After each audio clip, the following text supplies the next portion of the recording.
Wat 'n voorreg het ons om hierdie vryheid te hê, om die Here te aanbid en hom te ken. En ook bewus te kan wees vir die dimensie van die Heilige Gees. Ek kan net so 'n bietjie sagter sit, dankie. Jy sien, daar's denominasies wat vir die mense geleer het dat ons glo in die werking van die Heilige Gees, maar ons glo toe hierdie boek se skrywe afgehandel is, toe dit gestop. Wat 'n hartseer geloof. Dit is, ons glo dit in die Bybel, ons glo dit het gebeur in die Bybel, maar dit is nie vir ons beskoring nie, dit was vir die Bybelse tyd. Meerderheid van ons teologiese studente word dit geleer. Meerderheid van ons predikers in Suid-Afrika was dit geleer vir jare, en word dit nog steeds geleer. Hoe hartseer, hoe beperk daardie evangelie, wat net beskore was vir die wat geleef het in die tyd van die woord. Maar ek wil volgende vir jou sê, ons as lewende kerk glo dat die werking van die Heilige Gees is nog steeds aktief besig in ons lewe vandag. Ons glo in die salwing van die Heilige Gees wat ons lewens kom bedien, en ons is afhanklik van die werking van die Heilige Gees. Ons kan nie net op ons kennis staat maak en inligting staat maak nie, want jy sien die letter is dood. Ekskuus, net vir my nog 'n bietjie sagter sit. Die letter is dood, maar die Gees gee lewe aan die woord. En dis hoekom die mense kry wat vir jou sê, hoor ek het soveel keer deur die Bybel gelees, en soveel keer het ek al die Bybel deurgelees, en hierdie boeke gelees, en daai hoofstukke gelees, maar dan getuig hulle lewe nie van dit nie. Want jy sien, dit is maklik om die kennis op te doen en dit te lees en die informasie te kry, maar jy sien, ek moet toelaat dat die Gees van die Here wat lewe gee, hy is die een wat lewe gee, kom en iets in my binneste kom doen. Hy doen 'n skepende werk in my binneste. Die woord en die Gees werk saam as 'n kombinasie wat skepende krag het, en dit kom maak my nuut, en nie net in my gedagtes nie, maar omdat in my gedagtes kom transformeer, word my lewe anderste. Ek doen anderste, ek praat anderste, ek tree anderste op, en dis sigbaar. Die wêreld daar buite wat nie die Gees van die Here kan ontvang nie, want hy is die Gees van die waarheid, en hulle sukkel om die waarheid te aanvaar, hulle verstaan nie die werking van die Heilige Gees nie, maar wanneer ek en jy lewe onder die leiding van die Heilige Gees, sal ons lewe mense impakteer. Want die Gees van God vloei deur ons. Die wêreld daar buite is op soek na vervulling, hulle is op soek na iets wat hulle beter laat voel, en hulle laat voel hulle is waardig, en hulle menswaardigheid word gekoppel aan hulle omstandighede, en hulle vriende, en hulle huise, en hulle karre, en hulle bankbesonderhede, bankrekeninge. Dis wat die wêreld gaan bevredig daar buite, maar vir my en jou wat 'n gelowige is, wat ons lewe vir Jesus oorgegee het, weet dat hy vir daai vrou by die put gesê het, luister, jou 5de huwelik het nie eers gewerk nie, dit het jou nog nie genoeg vervulling gegee nie, maar as jy net weet wie ek is, sal jy my vra, en ek sal vir jou gee. Dat jy 'n fontein ontvang. Dus kom ons vanoggend, dankie vir die mooi opmaak, die fontein op hierdie oggend wat ons Pinkster vier. Nou, weet ons het eintlik groot geword, ek het groot geword in die happy klappies. Weet ons het so geklap, is Pinkster mense, weet ons het ons laat hande klap, ons laat lewe, ons het jabula en ons het gekoordans in die kerk. Kyk, jy met 'n tiener in daai kerk wees, jy voel so selfbewus. Want die mense koordans, dan wil hê, wanneer kan hierdie boetie nou begin koordans? Verstaan jy? Nou ek is 2 linkerbene, so ek kan nie goed dans nie, okay? Maar daar was iets lekker, weet jy, ons het nooit Pinksterweke of Pinkstertye gehad nie, en die rede daarvoor is, want dit is altyd Pinkster. Sekere kerke vier dit net in die tyd, maar ons het altyd Pinkster. Die Gees van die Here werk nie net in 'n week en 'n jaar nie, of 'n Sondag in 'n jaar nie. Die Gees van die Here is ons gegee om vir altyd by ons te wees en vir altyd te werk. En dis wat ek en jy moet weet vanoggend, ons leef in sy teenwoordigheid. Ons leef met die Gees van God in ons binneste. En vanoggend is my lekker om net hierdie oggend uit te koop, omdat dit 'n Pinkster fokus is om net weer te praat, nie oor 'n tema of ietsie, maar oor 'n persoon. Sy naam is die Heilige Gees. Hy's 'n persoon. Die derde persoon in die drie eenheid van die Godheid. En ek weet, en ek het al beleef in soveel jare wat ek predik en ons dienste gehad het, as jy begin praat oor die persoon van die Heilige Gees, is daar net iets spesiaals. Nie dat die Vader en die Seun nie spesiaal is nie, maar hulle al drie is ewe spesiaal, maar volgens is die fokus op die Heilige Gees. Jesus maak die stelling. En nou Jesus, is baie interessant, sy bediening het nie eers begin, en sy wonders en tekens wat hy gedoen het, lees ons nie voordat hy gedoop was met die Heilige Gees nie. Hy was gedoop met water tot bekering, soos Johannes dit kom instel het, maar Johannes gesê, hy sal julle doop met die Heilige Gees en met vuur. En eers nadat Jesus gedoop is met die Heilige Gees, wanneer hy die Heilige Gees deelagtig geraak het, het hy wonders en tekens begin doen. Ons lees dit nie, dis nie opgeskryf dat hy enige tekens of wonders gedoen het voor die tyd nie, maar hy kom uit die woestyn uit, nadat hy gedoop is, weet ons, is hy gelei in die woestyn en hy is versoek, eintlik getoets in die woestyn, en hy het die toetse deurstaan en geslaag, hy het gewen, hy het die vyand oorwin, en hy het teruggekom en hy het die boek geneem, in die boek van, dit is van Joël, wat hy sê, die volgende, net wat in vervulling gekom het, hy sê, die Gees van die Here is op my, omdat hy my gesalf het. En almal was verbaas toe hy die gedeelte gaan soek waar het gestaan het, en hy het voor die hele gehoor gestaan en hy het hierdie verklaring gemaak en gesê, die Gees van die Here is op my. Dus hoekom hy die Christus genoem word, want Christus beteken die gesalfde ene. Wat ook beteken, die woord Messias beteken. Hy is die een wat hulle verwag het, hy is die een wat sou kom, hy is die een op wie die Gees van die Here sou rus en sou bly. Johannes die Doper het geweet dat Jesus die een is, want die Vader het hom gesê, die een op wie die Gees kom en op hom bly, dis hy wat kom vir die sondes van hierdie wêreld. Hy is die Messias, hy is die gesalfde een. En Jesus maak hierdie verklaring, hy sê, die Gees van die Here is op my, omdat ek die gesalfde een is. Hy het my gesalf vir 'n spesifieke doel, hy het my gesalf vir 'n spesifieke taak, en vanoggend wil ek vir jou sê, dat soos ons hier sit, en deel is van die nuwe dispensasie, die Nuwe Testament, kan ek en jy saam met Jesus hierdie verklaring maak. En ek verklaar dit volgens, die Gees van die Here is op my. Omdat hy my gesalf het. En om gesalf te word, is in die Ou Testament die gewoonte, is wat gebruik is, en veral die priesters en die profete was gesalf, is om in 'n amp ingewy te word, en georden te word, tot 'n spesifieke taak. En dit het altyd gepaard gegaan met olie, dis hoekom dit die salwing genoem is, want nou wat doen olie? Dit is olie wat aan hulle gesmeer het, of voor hulle uitgegiet het. Olie is blywend, dit sit vas aan jou, maar hierdie olie was spesifiek aan mekaar gesit en gemeng, dat dit hierdie spesifieke geur afgegee het. Dit het resultate, iemand het verander wat gesalf was.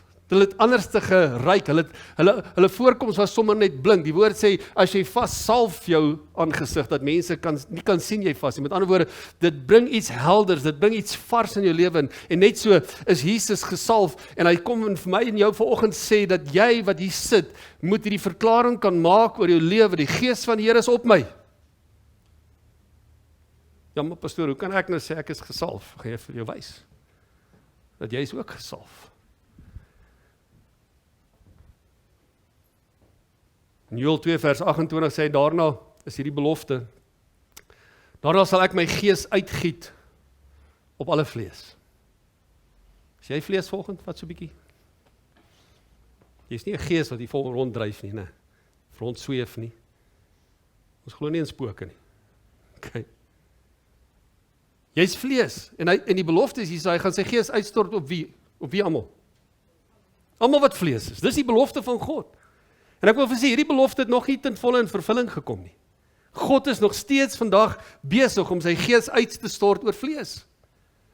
wat mense sy Heilige Gees hulle agtergeraak. Hy sê, daarna sal ek my gees uitgiet op alle vlees, en julle seuns en julle dogters sal profeteer, julle ou mense drome, dit gaan nou nie in ons kerk gebeur nie, ons het nie ou mense in ons kerk nie. Julle jongelinge sal gesigte sien. Dis nou ons nuwe jeug. Want hy vernuwe ons jeug soos die van Aaron. Okay. So daar's resultate, want die Gees van die Here oor iemand kom en oor 'n persoon kom, is daar 'n transformasie wat plaasvind, daar's 'n bonatuurlike dimensie wat geaktiveer word, want dis wat profesie is, dis wat drome en gesigte is, dis om in die bonatuurlike dimensie in te tap en daarin te funksioneer. So Jesus kom in Handelinge 1, en hy gee vir die kerk hierdie volgende opdrag, net voor hy opgevaar het, Handelinge hoofstuk 1, is die hemelvaart, en ons het dit so paar dae terug het ons hemelvaart, eintlik 10 dae presies terug het ons hemelvaart gevier. En Jesus se opdrag was, gaan wag op die belofte, en hy verwys na dit wat in Joël beloof is. As ek vanoggend vir jou vra, kom ons gaan praat met jou baas, wie ook al, vir jou besigheid, kom ons maak alles toe vir 10 dae, ons gaan sit en wag. Net 10 dae, daar nie te lank, ons gaan net vir 10 dae sit en wag. Vriend van my, pastoor Johan Brits in Nylstroom, het elke keer hierdie tyd van die jaar, en ek het die voorreg al gehad om daar te gaan bedien in hierdie tyd, het hulle vir 10 aande aan een dienste. Fenomenale tyd wat hulle het, wat hulle fokus op die Heilige Gees en die uitstorting van die Heilige Gees. Maar ek wonder wie van ons sal in staat wees om vir 10 dae te wag. Ek sukkel om vir 3:30 in die tandarts se spreekkamers te wag.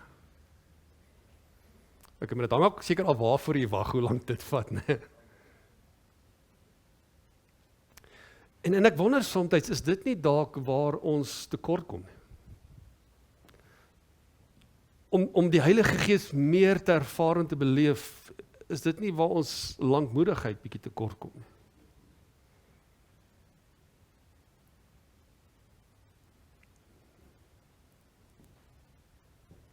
Hoeveel keer kry jy tyd om stil te raak en te wag op die Here? Pensionaars sal julle tel nou nie. Maar ek hoor is 'n besige lewe die pensionaars lewe. Okay. Maar as jy dink, kerk, ons is so in hierdie wêreld vasgevang en ons is so in hierdie gejaag van wind na wind, na niks vasgevang, dat ons mis die volheid van die werking van die Heilige Gees. Want hulle moes gaan wag op die belofte, en hulle moes bereid gewees het om te wag, hulle moes vir 10 dae hierdie afwagting gehad het, hierdie opgewondenheid van, Jesus het ons sê, wag, moenie gaan nie, julle moet wag, julle kan niks verder doen nie, moenie verder beweeg nie, moenie iets verder aanpak, voordat julle nie die belofte ontvang het nie. En weet jy, wil ek vir jou sê, moenie probeer iets aanpak in die lewe, sonder die teenwoordigheid van die Heilige Gees nie, want hy is vir ons gestuur vir 'n rede. Maar het ons die geduld om te wag op die Here, op te wag, dat sy Gees ons kom versterk. En ons lees ons in Handelinge 2 vers 1 tot 4, wat hierdie belofte in vervulling gekom het. Hy sê, toe die dag van Pinksterfees aangebreek het, was hulle almal eendragtig by mekaar, en daar kom skielik uit die hemel 'n geluid soos van 'n geweldige rukwind. En dit het die hele huis gevul waar hulle gesit het. So verlang ek na die rukwinde van die Here wat ons plekke weer kom skud. As dit daar kon gebeur het, kon dit nog steeds hier by ons gebeur. Toe is deur hulle tonge gesien soos van vuur wat hulle self verdeel het en op elkeen van hulle gaan sit het. Nou hierdie tonge van vuur, ek wil nie teologies raak nie, maar jy kan dit verskillend interpreteer, maar dit is soos van vuur, dit was nie vuur nie, dit is soos vuur, dit gelyk soos vuur, soos vlamme wat, en tonge kan verwys word na 'n fisiese tong, maar eintlik as jy na die oorspronklike Griekse woord toe gaan, beteken dit tale. Somebody's tongue is amper sê ek die taal that I speak in, maar die taal wat hulle inspreek. Goeie, nou weet hoe boertjie ek is.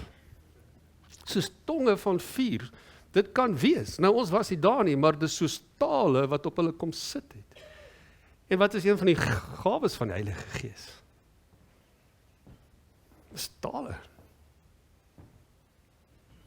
Nou dit is vir ons vreemd, want ek het al probeer die prentjie sien, hoe gaan 'n tong lyk wat soos vuur lyk, maar die tale, weet dit, en ek moet sê, hoe hulle skryf, hoe hulle alfabet en goeders, lyk dit nogal soos vlamme amper, kan jy sê, hoe die Hebreëse taal van die Griekse taal geskryf word.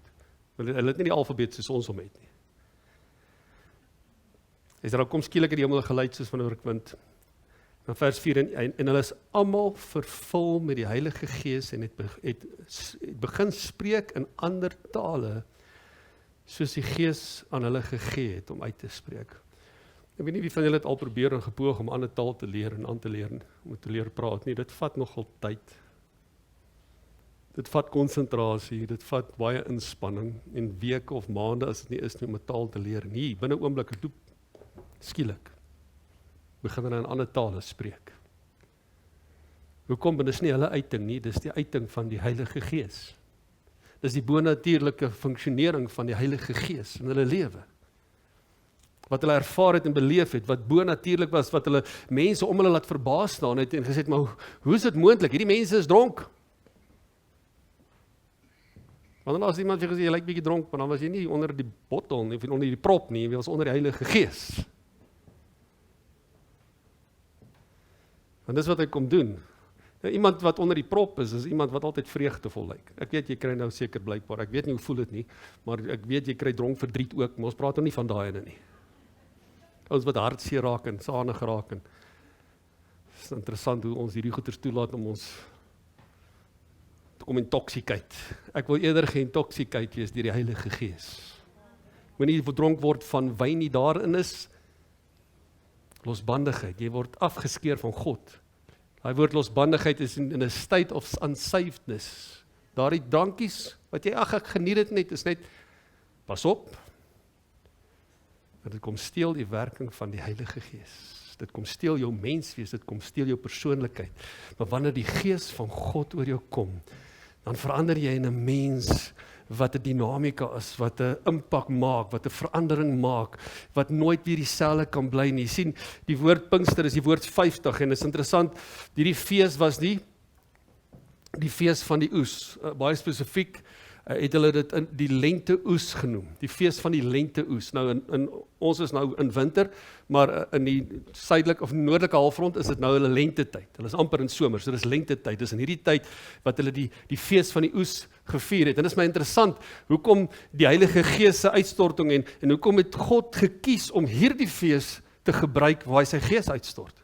En God doet niks toevallig en ag, dit het maar net so uitgewerk nie. Hy doen alles doelgerig. Dis die fees van die oes. Wat praat die oes van? Die oes is die vrug wat opgelewer is van die saad wat gesaai is. Dis die resultate van die saad. Nou, wat gebeur met saad? Saad moet eers sterf in die grond. En dan opkom, voordat dit vrug kan produseer. En as dit vrug produseer, moet die vrug geoes word, sodat dit kan benut word. 50 dae terug het ons gevier toe die saad in die grond geval het. Jesus is die saad van God wat in die grond geval het. Maar Jesus het opgestaan. Die saad het weer die grond uit opgekom. En 50 dae later vier ons fees, want hier is die vrug van sy sterfte. Wat is die vrug? God se permanente teenwoordigheid in ons lewe. Sy Heilige Gees. En dis hoekom ons hierdie tyd vier, maar wat beteken dit vir my en jou? Wanneer ons die Heilige Gees deelagtig raak, is dit 'n plek waar ons instap, wat ons lewe verander, wat ons die vrug begin dra wat by die bekering pas. Matteus 3 vers 8, het Johannes gepraat met die klomp fariseërs en die manne wat gekom het om gedoop te word deur hom, en hy het vir hulle gesê, julle wil net die oordeel ontduik, maar hy het hulle uitgedaag in vers 8, hy sê, dra dan die vrugte wat by die bekering pas. Julle moet nie kom om gedoop te word en te sê, ek is nou gedoop en ek het dit nou gedoen en ek nou die regte ding gedoen nie. Nee, as jy uit doopwater uit opstaan, kan jy nie meer dieselfde bly nie. Jy het nodig om te verander, jou vrug moet verander, dit moet vrug wees wat pas by die feit dat jy jou hart vir die Here gegee het. Dat jy jou bekeer het na God toe, weggedraai het. Wat beteken bekering? Ek draai weg met wat ek besig is en ek draai in die regte rigting in. Ek draai weg van die wêreld en die wêreldse dinge en die hol van hierdie wêreld en die duisternis van hierdie wêreld en ek draai na die lig toe, ek draai na God toe en hy sê julle moet vrug dra. Met ander woorde jou lewe, want 'n boom word geken in sy vrug en net so word jou lewe geken aan die vrug wat jy dra. Waarvan is jy vol? En hy sê julle moet die vrug dra wat by die bekering pas. Julle lewe moet getuig dat julle weggedraai het van die duisternis af. En dan sê hy vers 10, hy sê maar die byl lê ook teen die wortel van die bome. Elke boom wat geen goeie vrugte dra nie, word uitgekap en in die vuur gegooi. Dis 'n waarskuwing. As ons nie vrug dra nie, word ons uitgekap. Dit is niks meer werd as om in die vuur gegooi te word nie. En dan kom hy en sê, ek doop julle wel met water tot bekering. Dis wonderlik, jy kom tot inkeer. En jy bekeer jou, jy draai weg. Maar daar's meer as dit nodig. Meer as net die stelling wat jy maak, deur die dinamika van die sakrament van die doop. Want is die sakrament wat jy vereenselwig met die dood en die opstanding van Jesus Christus, soos die saad wat sterf, maar wat jy opstaan. En die saad wat weer uit die grond uit opkom, moet vrug oplewer. En net so moet ek en jy daai vrug oplewer in ons lewe. Hy sê doop julle wel met water tot bekering, maar hy wat na my kom is sterker as ek. Wie se skoon ek nie waardig is om aan te dra nie. Hy sal julle doop met die Heilige Gees en met vuur. Ek wil volgende die stelling net maak, dis nie moontlik om goeie vrug te produseer sonder die Heilige Gees nie. Wie van julle het al die poging aangewend om te sê, ek gaan van hierdie week af, gaan ek die vrug van die Gees uitleef. Nie al probeer. En hoe is dit skynheilig, ons almal al probeer. Ek gaan hierdie week geduldig wees. Ag, 3 verkeersligte verder.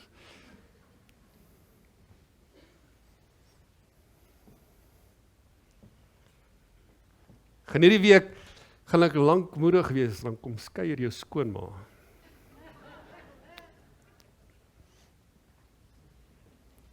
Ek gaan hierdie week vriendelik wees. Dan stap jy maandag daai kantoor in en die targets is nie gehaal nie. En die baas is op jou keus. Here, ek gaan vriendelik wees. Smile and wave, just smile and wave. Kan ek volgende vir jou sê, dis nie jou vrug nie. Dis die vrug van die een wat in jou is. En die vrug van die Gees, en hier is die uitdaging. Jou geestelike kondisie word nie bepaal deur hoeveel gawes jy kan uitleef nie. Jy kan jou hande op die siekes lê en elkeen kan gesond word, maar dit is nie te sê jy is vol van die Heilige Gees nie. Jy het 'n gawe van die Heilige Gees ontvang, maar jou vriendelikheid, jou lankmoedigheid, jou sagmoedigheid, jou liefde, dis die bewys van 'n lewe vol van die Heilige Gees. Dis die vrug van bekering. Net soos Maria bevrug was deur die Heilige Gees om geboorte te gee aan Jesus, die woord. Net so moet ons ook bevrug word deur die Heilige Gees om vrug te dra wat by die bekering pas. Handelinge 19 lees ons hoe die nuwe gelowiges die Heilige Gees ontvang het. Van die apostels het by hulle gekom en ek lees vir jou in Handelinge 19 vers 1 tot 6. Hy sê terwyl Apollos in Korinthe was, het Paulus die boonste landsteke deurgereis en in Efese gekom en daar het hy sommige disippels gevind en hulle gevra: Het julle die Heilige Gees ontvang toe julle gelowig geword het? So hierdie is gelowige volgelinge van Jesus. Hulle die blye boodskap, die evangelie van Jesus aanvaar, en hy vra vir die vraag, het julle die Heilige Gees ontvang toe julle gelowig geword het? En hulle antwoord hom, ons het nie eens gehoor dat daar 'n Heilige Gees is nie. Ons het 'n beperkte evangelie gehoor. Ek wil volgende vir vra, het jy die Heilige Gees ontvang? Nie net het jy die storie aanvaar nie, het jy die woord aanvaar nie, nee, het jy die Heilige Gees deelagtig geraak, kerk? Want dit is belangrik vir ons wandel saam met die Here, vir ons vrug wat ons moet oplewer. En hy vra hulle met watter doop is hulle dan gedoop? En hulle antwoord met die doop van Johannes. En daarop sê Paulus, Johannes het met die doop van bekering gedoop en aan die volk gesê dat hulle moes glo in die een wat na hom kom, dit is in Christus Jesus. En toe hulle dit hoor, is hulle gedoop in die naam van die Here Jesus en Paulus het hulle die hande opgelê en die Heilige Gees het op hulle gekom en hulle het met tale gespreek en geprofeteer. Hoe weet ek of ek die Heilige Gees agter geraak het? Keer op keer sê die woord, in Handelinge, as mense gedoop is met die Heilige Gees, het hulle in tale begin bid en geprofeteer, van 'n tonge van vuur. Tale van vuur wat hulle ontvang het. Dis die teken, dis die bewys, dis die mees sigbare en duidelike bewys. Ek wil nie sê dis die enigste bewys nie, maar dis die mees algemene en duidelike teken, bewys dat jy gedoop is met die Heilige Gees en geprofeteer het. Want jy sien, dit praat nie net van dit wat gedoen word om te profeteer en in tale te bid nie, maar dit praat van die bonatuurlike dimensie, wat verby hierdie beperkte dimensie is van ons vleeslike dimensie.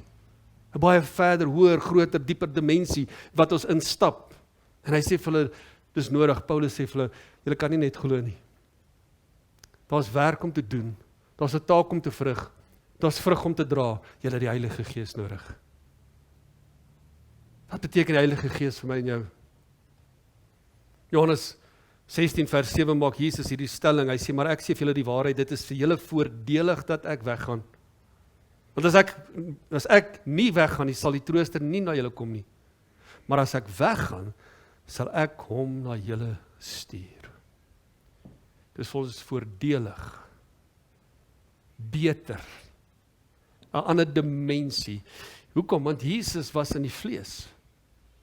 En nou, Jesus was 100% mens, alhoewel hy 100% God ook was. Maar Jesus was in 'n liggaam, en die uitdaging van 'n liggaam is beperk in afstand en tyd. Hy kan net op een plek, op een tyd wees. Maar die geestesdimensie is nie afhanklik en onderworpe aan tyd en afstand nie. Die Gees van God werk vanoggend hier by ons, maar hy werk vanoggend, is nie oggend nie, maar hy werk vanaand, dis al aand, in Australië, aan die ander kant van die wêreld. Ek het hierdie week, afgelope paar weke voorreg gehad om 'n paar beradingssessies online te doen. Een in Nieu-Seeland, 2 in Nederland, en dis my amazing. Dis net, ek moet nog altyd wat daag my uit, want ons moet gewoond raak. Ek hou daarvan om so aangesig tot aangesig te sien en met 'n persoon te praat en aan die oë te kyk, want die oë is mos die vensters van die hart. Maar dan besef ek, en terwyl ek met hulle praat, dan kom die Gees van die Here. En hy bedien daai mens wat aan die ander kant van die wêreld sit. Ek is maar net die instrument wat die woord en die Gees dra.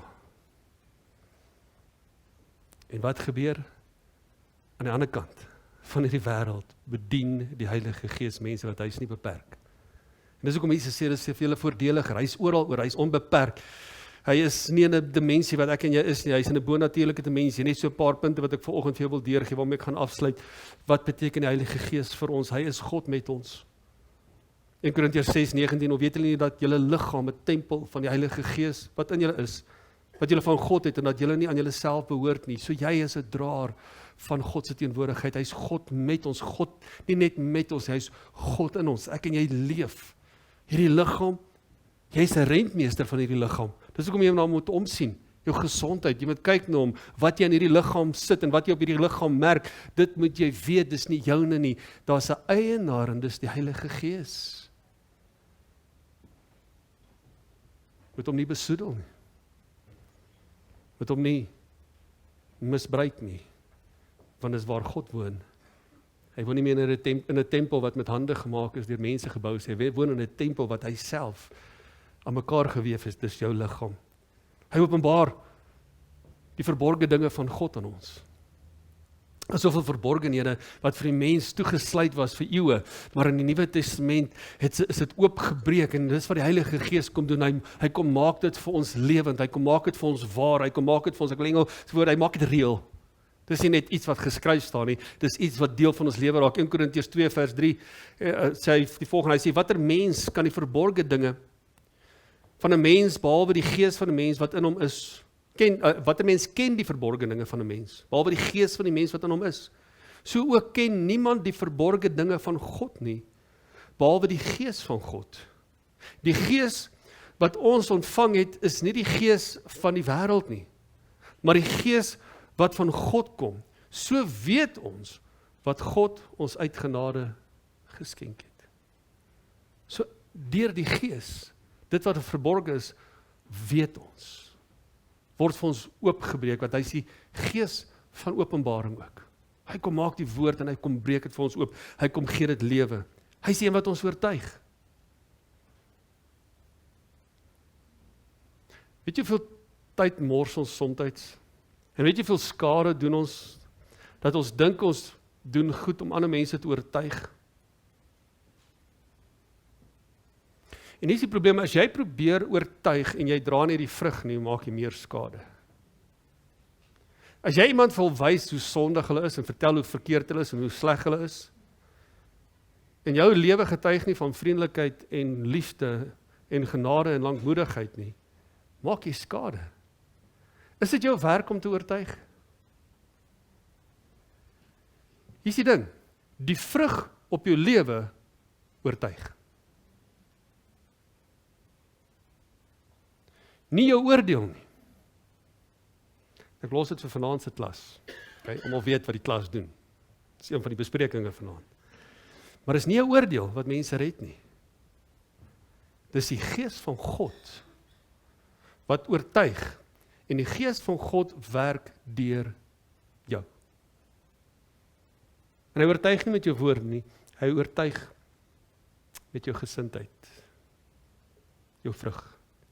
Johannes 16 vers 8, hy sê, as hy kom sal hy die wêreld oortuig van sonde en van geregtigheid en van die oordeel. Ek wil vir julle sê, ek het al gesien, deur net liefde en genade en vriendelikheid te bewys aan mense, weet jy wat, hulle kom spontaan terug en dan kom bely hulle sondes.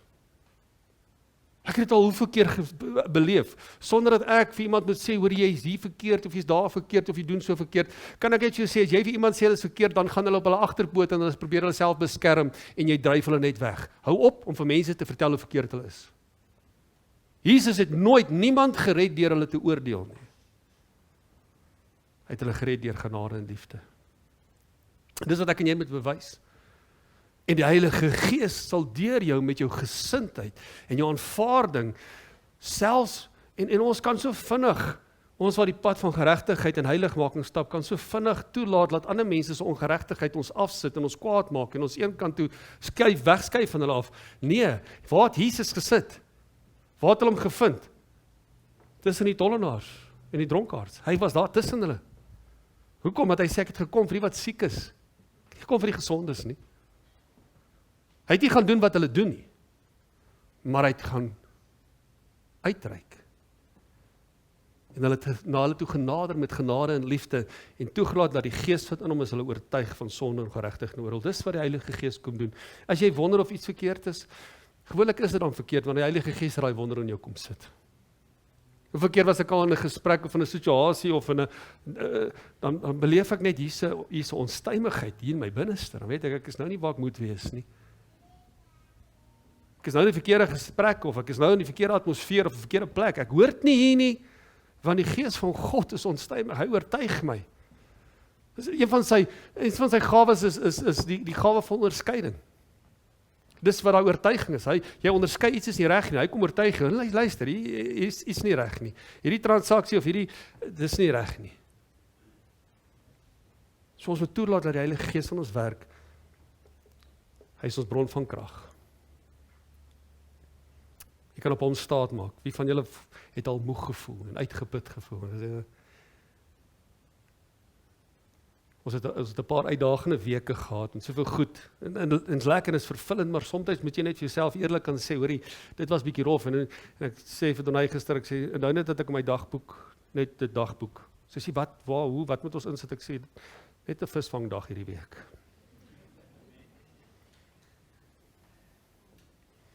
En julle gaan nie saam nie, want dit raak 'n beradingssessie as julle saam gaan. Ek gaan alleen. Okay.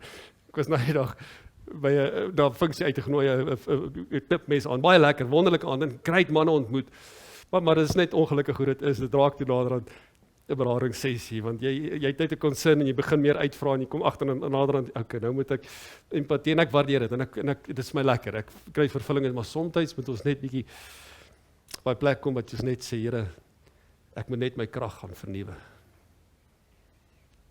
So, as ek hierdie week, gaan iemand my in 'n lyntjie hou en dit is 'n vislyn. Okay, so, nee, nie regtig nie, okay, wag. Ons sien nog hoe ons dit gaan regkry. Hy sê, maar julle sal krag ontvang wanneer die Heilige Gees oor julle kom. Hy is jou bron van krag. Moenie op jou eie krag staat maak, want jou eie krag gaan jou val. Moenie jou krag tap van ander mense nie. Jou krag tap van omstandighede nie. Hy is die bron, 'n onuitputlike bron van krag. Sy energie hou nie op nie. Jou foon raak soms pap, maar die Heilige Gees hardloop nie uit krag uit nie. Julle sal my getuies wees. Wat is 'n getuie? Is iemand wat die vrug dra, wat by die bekering pas. Ons getuig met ons lewe. Hy is ons trooster. Daar's tye wat dinge net te veel raak, tye wat jy deur hartseer en trauma gaan, tye wat ons die hartseer van die dood beleef, is tye wat ons net voel, maar weet jy, ek is alleen, ek is eensaam. Wat doen die Heilige Gees? Hy is die een wat jou net bewus maak van sy nabyheid. God met ons, en hy vertroos jou. En hy kom vee trane af, en hy kom versterk jou. Ek en jy moet net toelaat dat ons emosies aan hom onderwerp word. Daar is tye wat jy so mag voel, dis okay. Jy mag so voel. Jy mag seker daai. Nie vir iemand veel dat vir sê is ongelowig nie. Dis juist hoekom die Heilige Gees daar vir ons is, want hy verstaan daai dae. Hy verstaan daai oomblikke. Maar dan moet jy hom net innooi en sê, dankie Heilige Gees, dat u verstaan, en dat ek u kan vra, dat u my sal kom vertroos. Hy is ons sekerheid. Wat is ons belangrikste sekerheid? Hier is die sekerheid. Jou identiteit bepaal jou sekerheid. Wie is jy? Wel, ek is Piet, so en so se seun en so se kleinseun. Nee, dis nie meer wie jy is nie. Jy's nuutgebore. Jy het 'n nuwe bloedlyn. Bevrug deur die Heilige Gees, die woord in jou kom opstaan en jy is 'n wedergebore kind van die lewende God en jou sekerheid is in jou identiteit as 'n kind van God. Hoor wat sê Romeine 8 vers 16, die Gees self getuig saam met ons gees dat ons kinders van God is. Die woord, die vyand wil jou kom laat twyfel. Sy een ding is wat hy Jesus probeer laat twyfel het, is juist met sy versoeking, wat hy hom in sy identiteit kom aanspreek het, as jy die seun van God is. En hy gaan na jou toe kom en sê, maar as jy dan 'n kind van die Here is, as jy, dan sal jy mos nie hierin staan. Nee, die Gees van die Here kom en sê, ek bevestig jou. As 'n kind van God. Dis jou sekerheid. En dan laastens, hy is ons vryheid. Hy is my en jou vryheid. Moenie toelaat dat die wêreld jou kom bind nie. Moenie toelaat dat die omstandighede jou gedagtes kom vasvang nie. Maar die Gees van die Here is, 2 Korintiërs 3 vers 17, die Here is die Gees, en waar die Gees van die Here is, nou, kom ons sê dit saam, waar die Gees van die Here is, daar is vryheid. Wat doen jy as jy in jou huis instap? Die Gees van die Here is in my huis. Hier's vryheid in my huis. Waar jy ook al beweeg, waar die Gees van die Here is, want die Gees is die Here, met ander woorde, hy is die leidsman, wat iemand jou Here is dit iemand onder wie jy onderwerp. Waar die Here is, daar is die Gees, en die Gees van die Here is, waar die Gees van die Here is, daar is vryheid. Niks, maar niks kan 'n kind van die Here en mag 'n kind van die Here vashou nie. Niks mag jou bind wat jy afhanklik van dit is en nie sonder dit kan klaarkom nie. Daar's net een waar sonder ek nie kan klaarkom nie, en dis die salwing van die Heilige Gees. En ek eindig, ons leef in oorwinning. Net op een manier, in 'n bewustheid van die een wat in ons is. Glo jy dat dieselfde Gees wat Jesus uit die dood uit opgewek het, is die Gees van die lewende God, die Heilige Gees, wat in jou woon. Julle is uit God, my kinders, en het hulle oorwin, omdat hy wat in julle is. Hierdie wêreld kan jou nie wen nie. Hulle kan jou nie wen nie. Hoekom? Nie oor jou eie krag nie, maar oor die een wat in jou is. Die krag van God wat in jou woon. Die dinamika van God wat in jou is, omdat hy wat in julle is, groter is as hy wat in die wêreld is.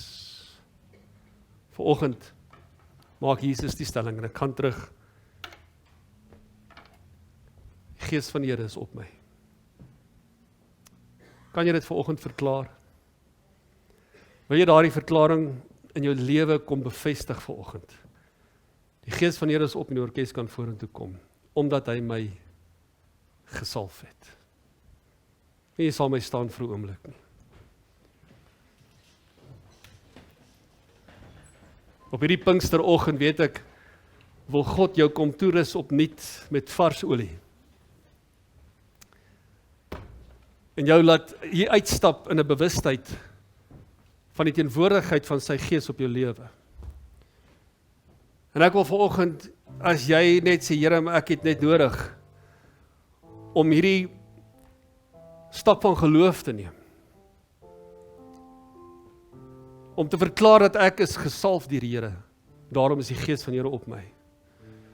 Wil ek jou vanoggend net kom salf. Ek gaan nie jou bedien, ek gaan nie vir jou bid nie, maar ek gaan vanoggend net die olie aan jou smeer as 'n bevestiging. Die Gees van die Here is op my, omdat hy my gesalf het. Die krag lê nie in die olie nie. Die krag verteenwoordig, die olie verteenwoordig die geur, die reuk van die Gees van God in jou lewe. So as jy vanoggend net sê, Here, ek het net nodig om dit weer te bevestig. Stap vorentoe terwyl ons hierdie lied sing en afsluit met 'n lied en ek gaan net verby jou stap en kom ons gee almal gebeurte as jy jou klaar gesalf het, kan jy net weer gaan sit of terug gaan na jou banke toe en verder sing, maar kom ons gee almal geleentheid vanoggend wat jy wil uitstap en net kan sê met sekerheid, ek weet die Gees van die Here is op my, omdat hy my gesalf het. Wie is eerste vanoggend en sê stap uit? Kom ons sing saam. Dankie Vader. Kom ons steek ons hande op en ons maak hierdie verklaring. Die Gees van die Here is op my, omdat hy my gesalf het. My liggaam is 'n tempel van die Heilige Gees. Heilige Gees, ek gee oor.